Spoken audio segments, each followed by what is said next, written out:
So thank you so much for tuning in tonight. I want to just start quickly by talking. Can everybody hear me okay? I've got like this weird delay on my end. Okay. I'm going to start by talking a little bit about some of the objections that people posted in our Emerald group.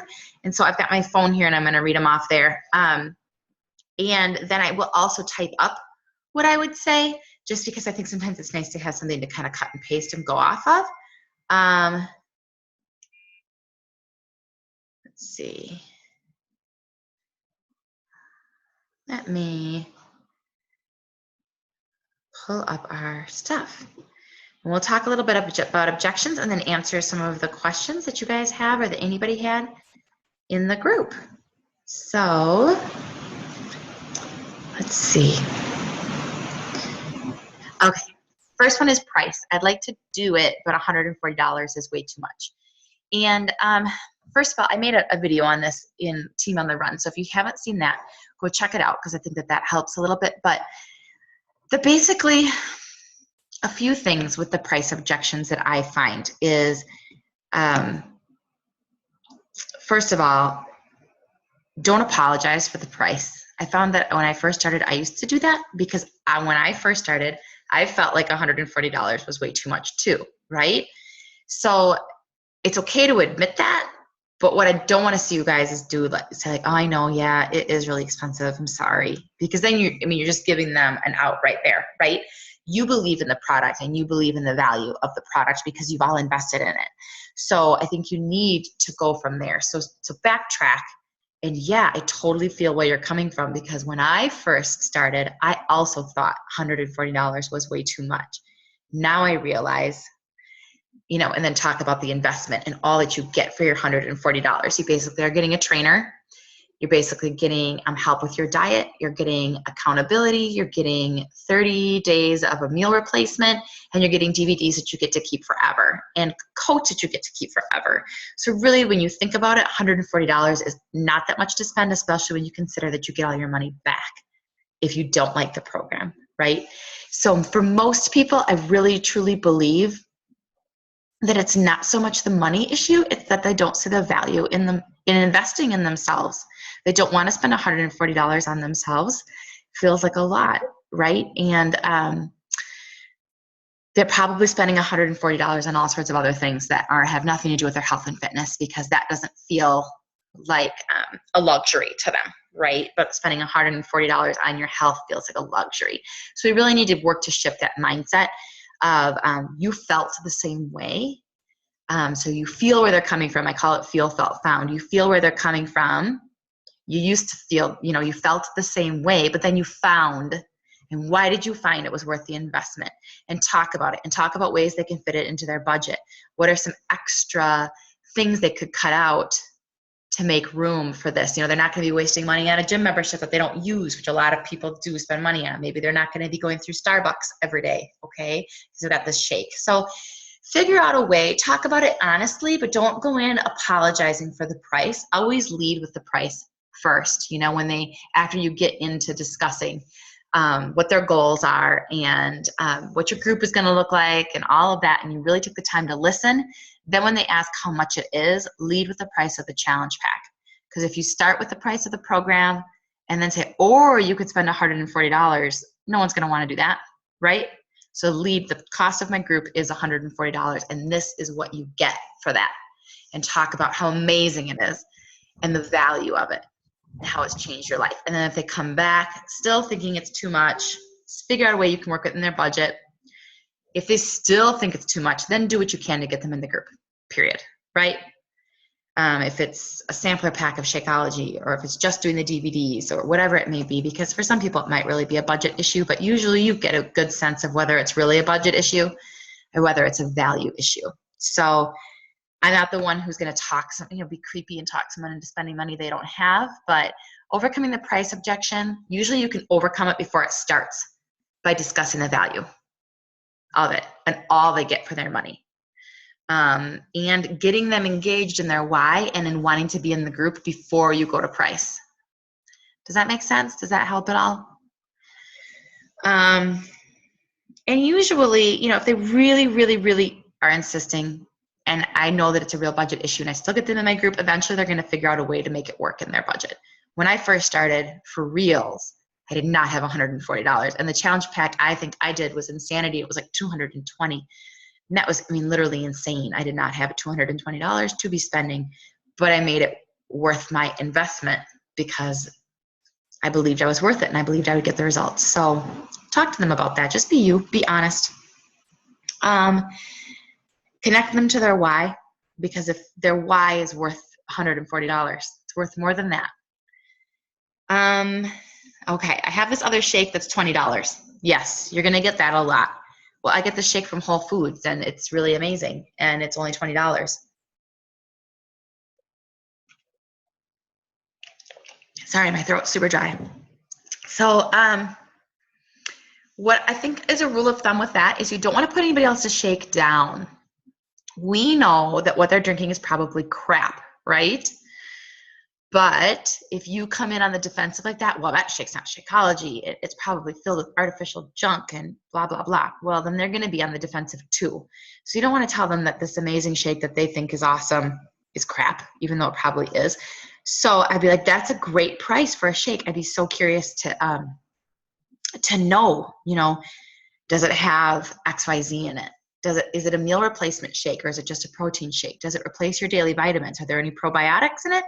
Because Shakeology has XYZ. So I would tell them all the things Shakeology has and why it's worth $4 a day versus $20 for a whole bag. And a lot of times what you'll also find out is some people who are drinking their $20 shake, they're buying 3 or 4 of them a month, right? So in the end, it might be cheaper, or they're drinking 2 shakes a day.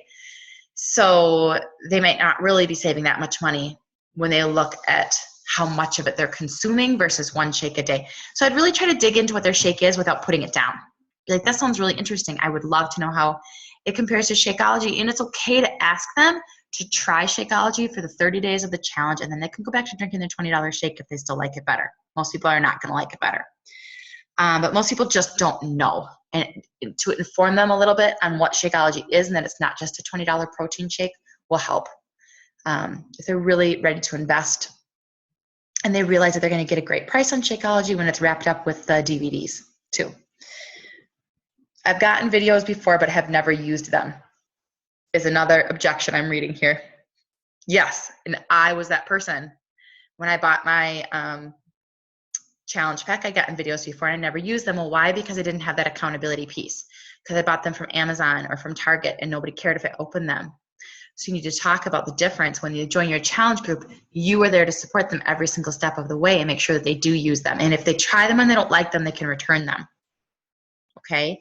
But the reason that our programs are better and different than buying it off of Amazon is because they get the coach. And so I really think you need to talk about that accountability piece to help them.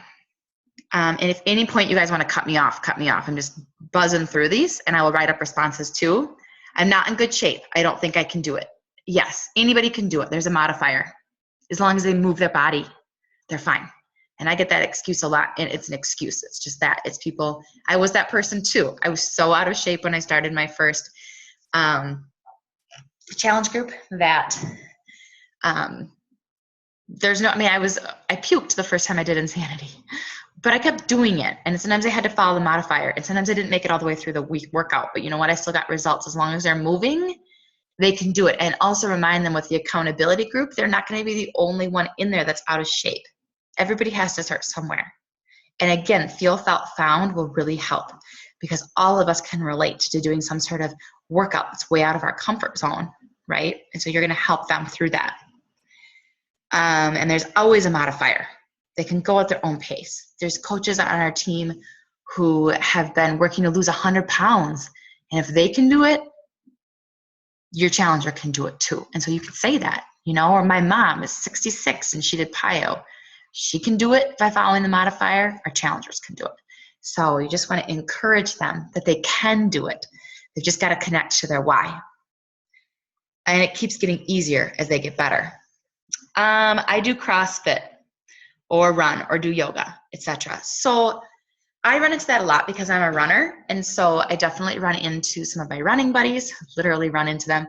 and they don't want to do an at-home workout program because either they're gym rats or they're big runners, and so they don't see the value in a program they can do at home.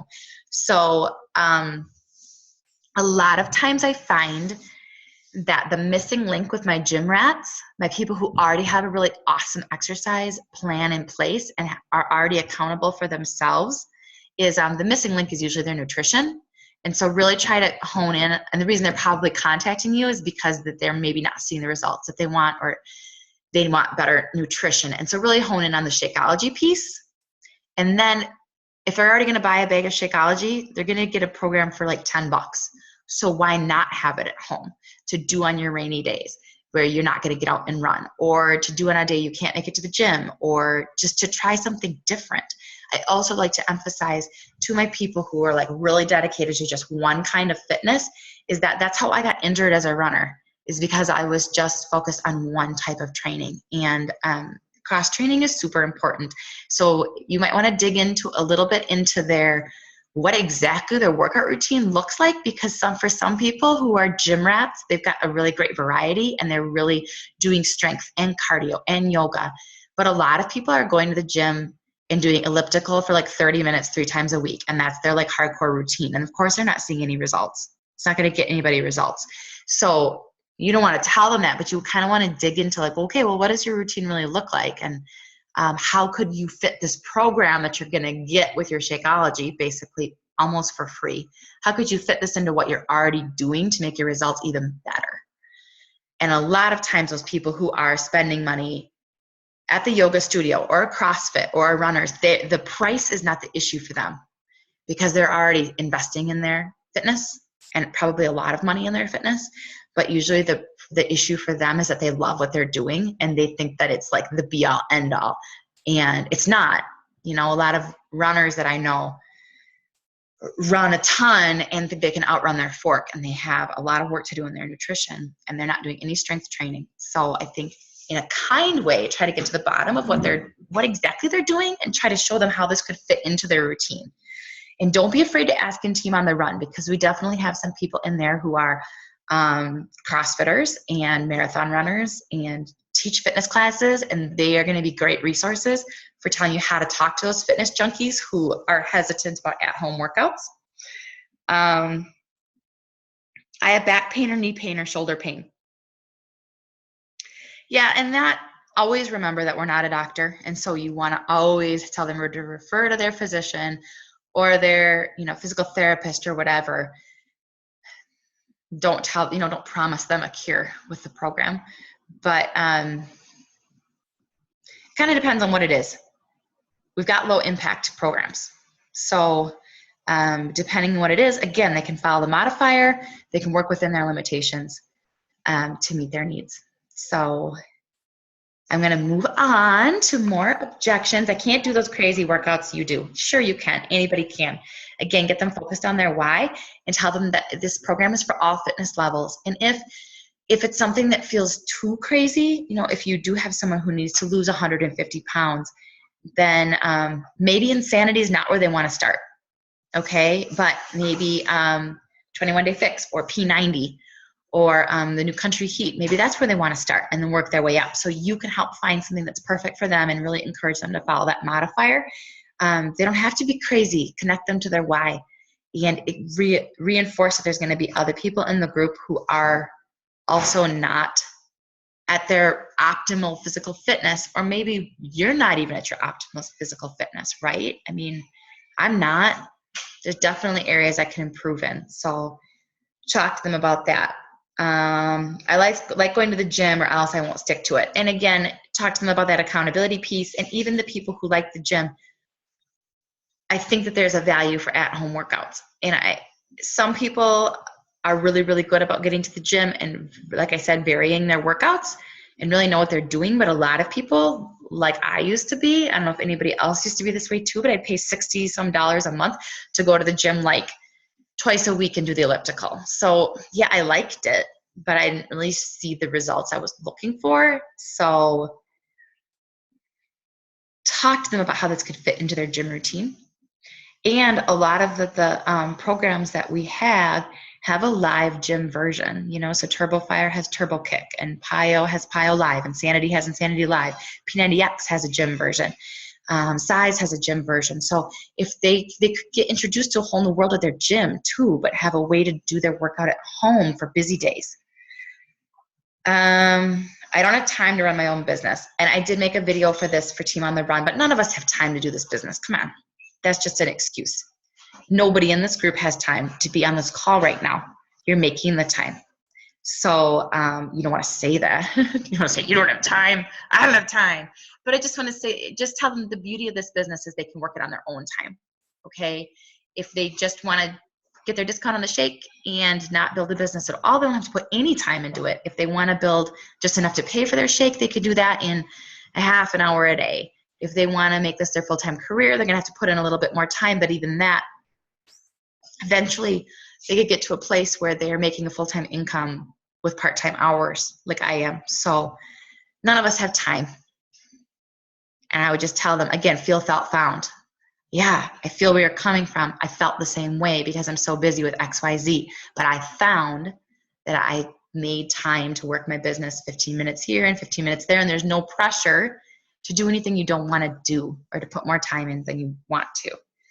I don't do those pyramid schemes for businesses. Yeah, and you'll run into that too. First of all, it's not a pyramid scheme because those are illegal. Because that's where I don't even know, you're putting money towards something that doesn't sell a product. I don't really know what exactly a pyramid scheme is, but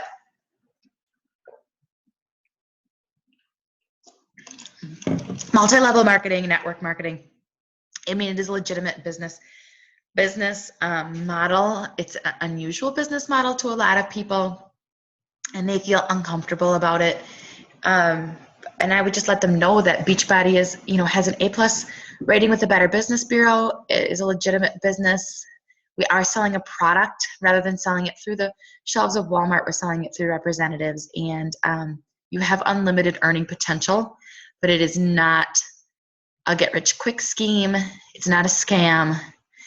It is a legitimate business model. It's just perhaps unusual, although most people who work in corporate America, I mean, there's always a boss, right? And then people that work for the boss that make less than the boss, and then people who sell the product underneath those people. So in some ways, it's not that different than a corporate business model, except for that you can hire whoever you want and you can go as far as you want in the company. You can make as much as Carl Deichler if you have the ambition to do so. Therefore, it's not a pyramid scheme because you're not investing money in something that is just taking money from you.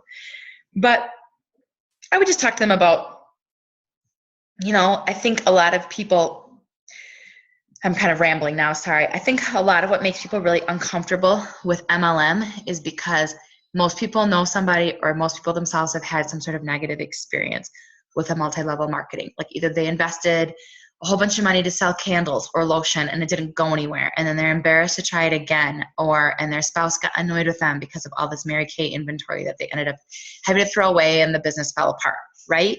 So I think a lot of people, or they've been harassed by somebody to join an actual pyramid scheme that's illegal. So I think most people have some sort of negative experience in the back of their mind, and so they get kind of that yucky feeling. So talk to them about it. Like, what does a pyramid scheme mean to you? And show them how it's different and how it's a legitimate business model. And, it's not for everybody. They're going to have to get out there and talk to people. They're going to have to get out of their comfort zone. So maybe they really wouldn't like it, but I think it's an amazing opportunity for people in this day and age to do a different type of business with unlimited potential. And it's a legitimate company.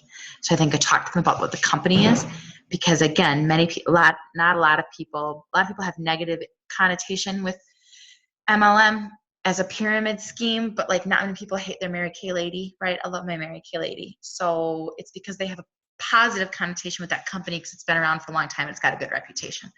So talk to them about Beachbody and about how we're different. So let's see. That was kind of a really rambly response to the pyramid scheme, but getting no response from people. Okay. And that's the last one. And then we'll move on to your questions. Getting no response from people is really hard, and it happens to me all the time, all the time. I sent out like 20 invites the other day, and I got no response from everybody but two. Two things with that. One, keep in mind that it's your priority to get a response from them, because you put a lot of heart into sending them an invitation, and you were worried about it, and you thought about who to invite, and you hit send, and you got a lot of emotion attached to that. They don't have emotion attached to that. They're busy. Remember, we talked about how everybody's busy. They're busy. That pops up in their inbox, and maybe they just forgot to get back to you. Their priority is not your message. Your priority is your message. So don't take it personally if they don't respond to you, because we've all done it to people too, right? So it may not have anything to do with you. It may just be that they got busy. So that's what I always try to think in the back of my mind. Like, it's not me. It's whatever they got going on in their life, and they're busy. And Facebook Messenger is really horrible for losing messages. Like, if you click on it and you lose it way down in the scheme of things. So what I do is I give it a few days, and then I just touch base, and I'm really just myself, and I send a quick sentence. It's just like, hey, just checking in to make sure you didn't miss this, or hey, did I scare you away, or hey, do you have any questions, or girl, I was just curious to know if you had any questions or concerns about this message, or what you're thinking, or that's all. I just send another like one line message, maybe give it a week. And if they still are ignoring you, then they're probably just not interested, and they don't know how to tell you. And so that's why sometimes I'll be like, hey, did I scare you away? Like, I don't want to bug you. And then that kind of opens it up for me. And they're like, no, I was just really busy, or I'm just not interested. I don't have time, or it's too expensive, whatever. But I'd rather get an objection than no response. So touch base with them after maybe a week, just with one line, friendly reminder to get that to pop back up in their messages. And then if you still don't hear from them, then I'd give it like a month. Okay. And eventually I do tell people, hey, if you're not interested, just let me know so I'm not bugging you. People respect honesty. It's okay to be like, just let me know. I'd rather hear no than keep harassing you. And a lot of times people will say, hey, I'm not ready right now, but keep bugging me. Okay, then I will. So don't take no response personally. It's really freaking irritating, but it's not necessarily you. And that's it. Those were my objections that I got. So I will be sure to touch base with you guys in a second to see if you have more. And I'm going to see if I know Sarah wrote some questions, so I'm going to respond to those really quick while they're on my mind. And I know I'm talking a lot at you. Can you give me some tips on how to set up our new coaches for success from the start? Yes. And this is a question I get a lot from new coaches. Is how do I lead people when I'm new myself? Like, I signed this new coach, but I don't really know what I'm doing, right? You don't have to, because we're in this pyramid scheme. I'm here to help you, and your upline's here to help you, and my upline's here to help you, and her upline, well, she might help you. Okay. So I will run another new coach training this month here in April. So get them plugged into that. Your upline coach may or may not have sent you a welcome letter. If she didn't, it's not you personally. It's probably because she was new when she signed you and didn't know. When my coach signed me, I didn't get a welcome letter. Okay. But was she responsive to any questions I had? Absolutely. So I can post a welcome letter. I'll post my welcome materials in the group, and you can have at it and make any changes that you need. And it just kind of walks them through how to set up their website. I think it says what are the most important questions with success from the start. How to set up their website. Connect them to our team page. That's all anybody ever did for me, to be honest. Here's how you set up your website. Here's the team page. Here's my number. Ask me if you have questions. Why did I succeed in this business? Because I wanted it really bad, and I asked a lot of questions. So it doesn't matter. I've given people 1 million materials, and I don't ever hear from them again. And then other coaches that I signed on, like Nicole Baker, I signed on right when I was new and didn't know anything, and she's done amazing in this business. So keep in mind, you want to set your coaches up for success. You want to teach them the business, but the ones who really want it are going to go after it and ask you a lot of questions, or ask me a lot of questions. Does that make sense? Because that's why you're all here, is because you went after it and asked the questions. So yes, you want to set them up for success. I always do a welcome coach letter that gives them the tools, get them plugged into one of my welcome new coaches groups, or if you prefer to train them in yourselves using materials, there's lots of materials in the online office. Encourage them to really explore the online office and plug them into our team, because I think that's a huge support network. Our team is amazing. There's so many coaches in there that can answer their questions. And looking more at these questions here. I mean, man, they can YouTube their way to the top in this business. Really, like, it's how much do they want to work with the materials you give them. So you do want to give them materials and obviously give them support. But just teaching them how to set up their website and getting them plugged into a new coach training is huge. And don't be scared. It's not the blind leading the blind. There's lots of people who will help your new coaches.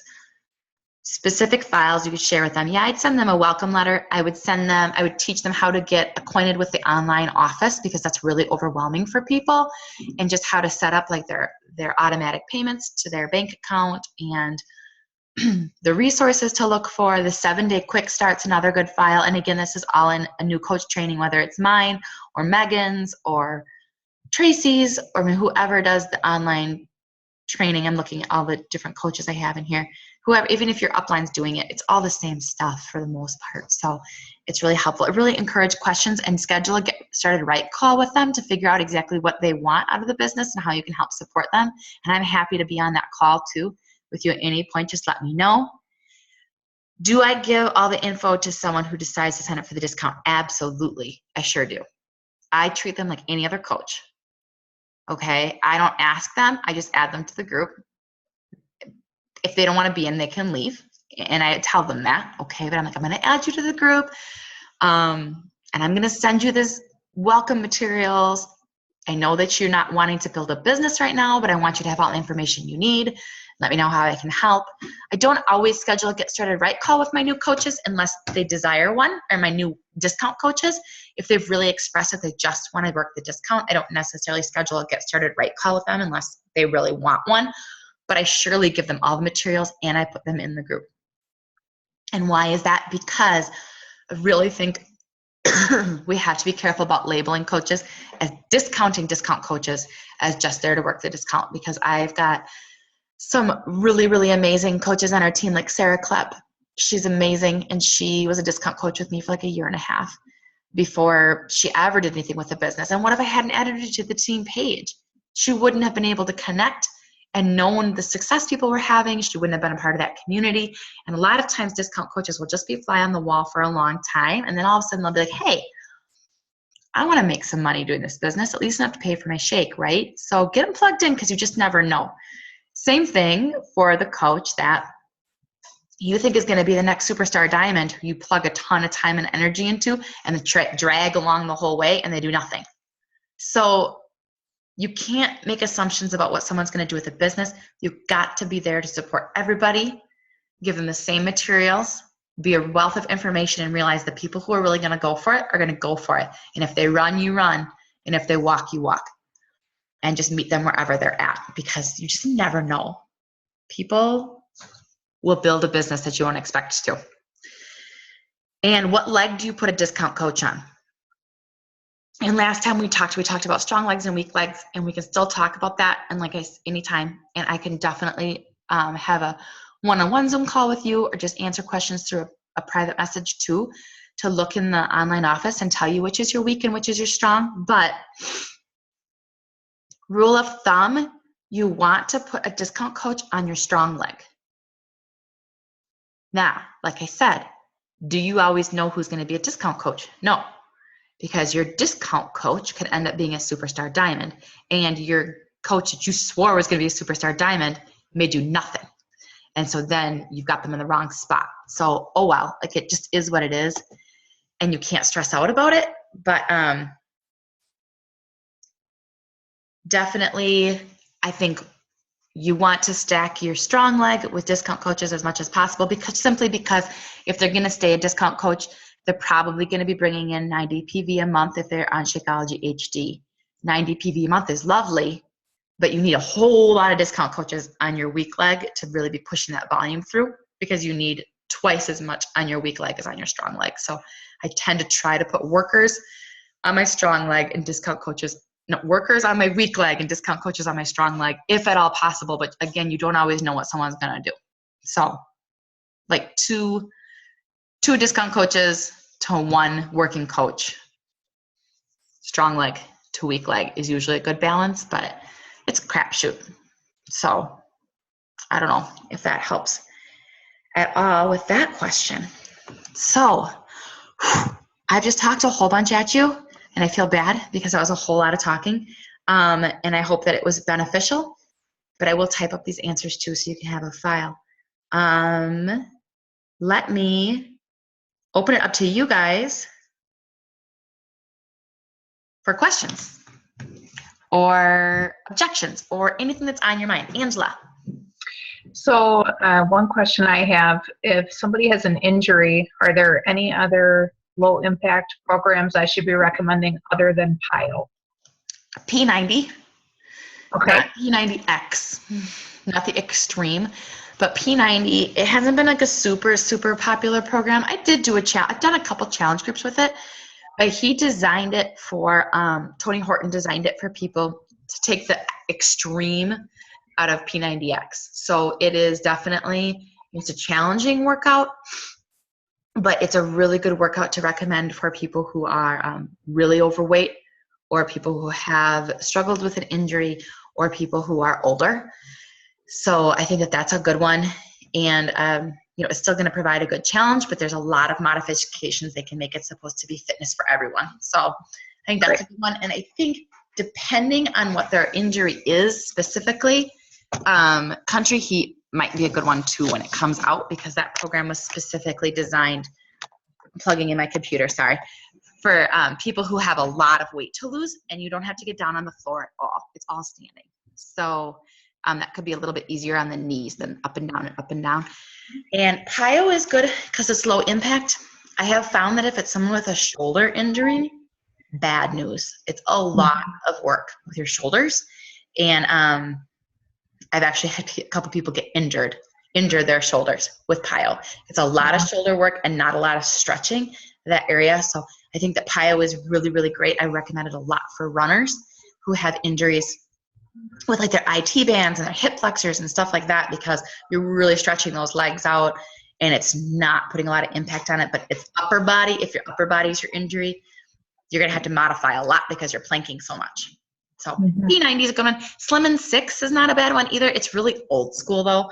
I don't know if you guys have even heard of that one. It's pretty old and the workouts are kind of long. It's Debbie Sieber's, kind of one of our first original Beachbody programs, but it's another good one for as far as not being like super strenuous. I recommend that for a lot of people like my mom's age who are maybe really out of the loop with fitness. Okay, great. Thank you. Yeah, that's probably where I would start.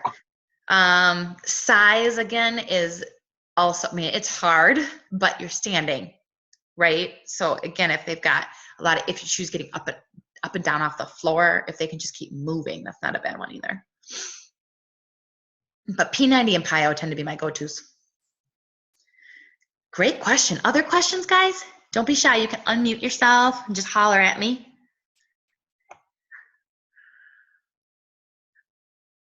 Or objections you're getting, issues you're having. I feel like I just talked at you for like a half an hour straight. Sorry.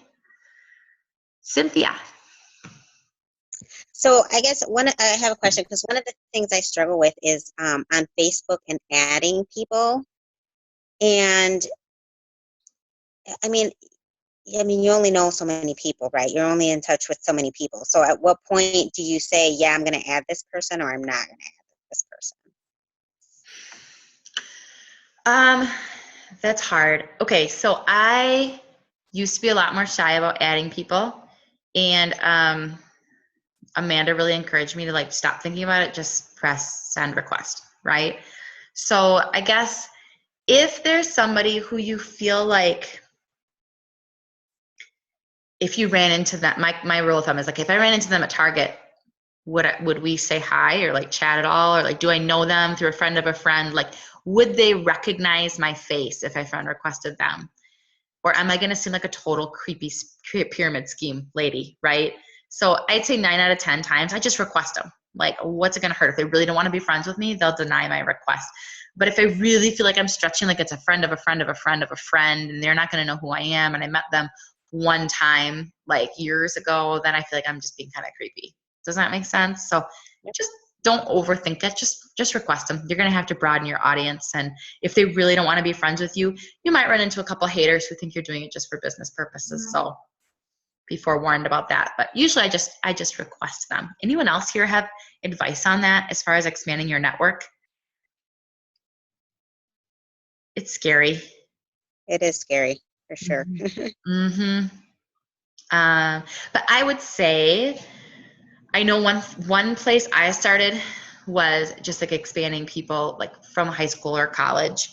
And I was really hesitant, like, because there was a few people from high school that I was like, I mean, I was in high school a long time ago, guys. Right. So I was like, they were not that nice, or we were not friends, or they're going to think I'm a creeper.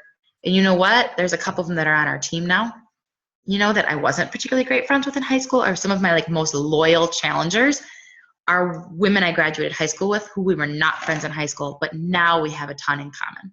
So I think I just needed to get over myself and my fear that like people were going to be the same that they were 15 years ago. They're not. So I don't know if that helps at all, but don't overthink it. Be confident in the gift you have to offer. Thank you. Yeah. Other questions?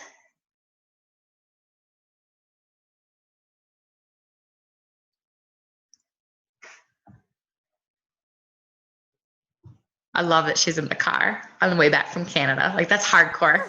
You're hardcore. Okay. Well, I just trying to find a way because I feel bad I never make it on time. So, Oh my gosh, I love it.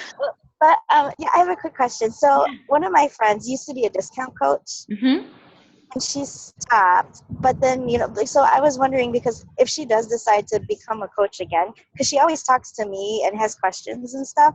So, if she did decide to come back to be a coach within, like, I don't know, let's say 3 months, I know it usually takes 6 months before they can come back, but since she's already off, would she have to wait that full 6 months if she wanted to go under me?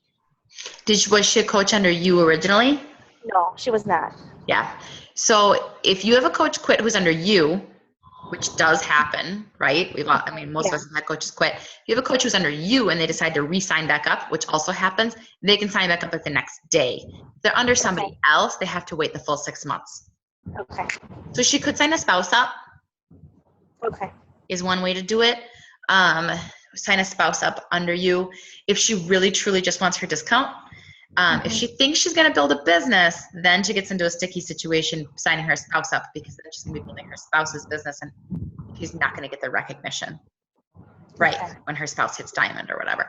So unfortunately, you do have to wait the full 6 months if they're signing up under a new coach. And that's just to keep people from coach hopping, so I'm not successful with this coach, so I'm going to switch over to Lindsay Matway's team because she's, the number 2 coach in the company or whatever. Well, they're not just going to let you like hop all over the place. So they make you wait 6 months, which is kind of stinky. But if she really wants her shakes at a discount, she could sign a spouse up.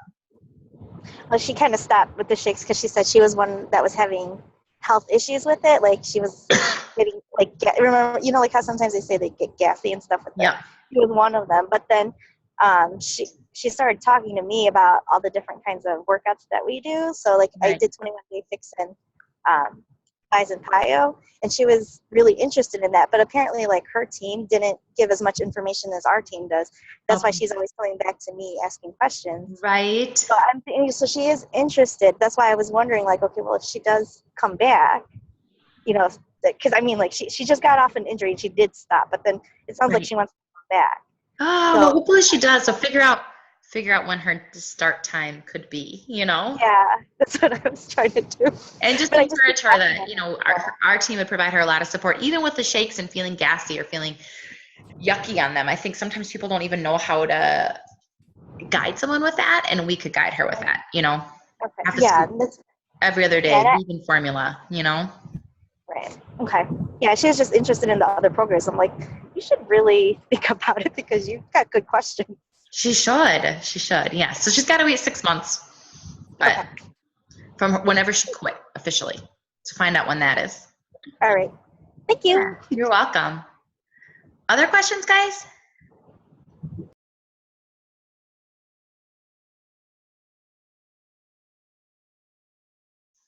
No.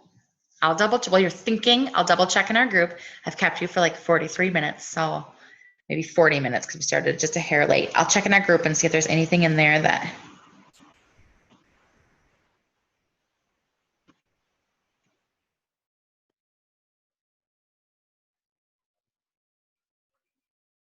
Make sure that there's no other big questions that have popped up. Otherwise, I will let you go because I don't want to keep you.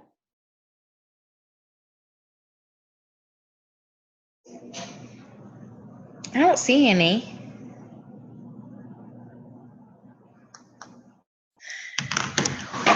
Well, if there's nothing else, I won't keep you because I know it's late. I hope that I didn't talk at you too much, and I hope this was helpful. Yes? Thanks, Jess. It was great. Thank you guys so much for tuning in, and we will be in touch. Let me know if you have any questions at all, okay?